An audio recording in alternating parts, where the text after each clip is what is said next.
கோவை தமிழ்நாடு வேளாண் பல்கலைக்கழகத்தில் தாவரவியல் பூங்காவில் 20 ஆண்டுகளாக இருக்கும் திருவோட்டுக்காய் மரத்தில் 2 ஆண்டுகளுக்கு பின் பூக்கள் பூத்து காய்கள் காய்த்துள்ளன.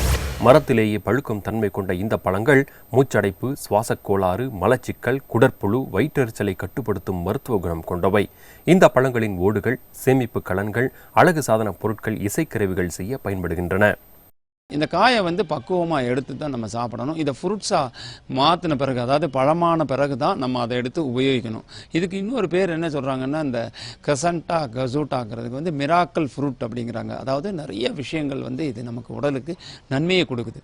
இதில் என்ன பார்த்தீங்க அப்படின்னா, ப்ரோட்டீன் நல்லா இருக்குது. ரெண்டாவது ஃபேட்டுங்கிறது ரொம்ப கம்மியாக இருக்குது. இந்த கொலஸ்ட்ரால் இருக்கிறவங்க, எல்டிஎல் கொலஸ்ட்ரால் இருக்கிறவங்க இந்த பழங்களை சாப்பிட்டு வந்தோம்னா கண்டிப்பாக ரொம்ப நல்லாயிருக்கும். அந்த கொலஸ்ட்ரால் ரொம்ப குறையும். அது மட்டும் இல்லை, B1 அப்படிங்கிற அந்த பி காம்ப்ளெக்ஸினுடைய அந்த இதுவும் விட்டமின்ஸும் இதில் நிறைய இருக்குது. இதனுடைய மெயின் ஃபங்க்ஷன் என்ன அப்படின்னு கேட்டீங்க அப்படின்னா, ரெஸ்பிரேட்டரி ப்ராப்ளம், அதாவது ஆஸ்துமா, காஃபு, சைனஸு, ஃபீவர், அதனால் வரக்கூடிய ஃபீவர், அதாவது காய்ச்சல், இந்த மாதிரி விஷயங்களை நம்ம ரொம்ப அதிகமாக குணப்படுத்த முடியும் இந்த பழங்கள் சாப்பிட்றதுனால.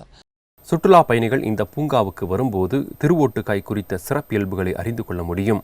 இம்மரத்தின் நாற்றுகள் தயாரிப்பதற்கான ஆராய்ச்சியில் ஈடுபட பல்கலைக்கழகம் திட்டமிட்டுள்ளது.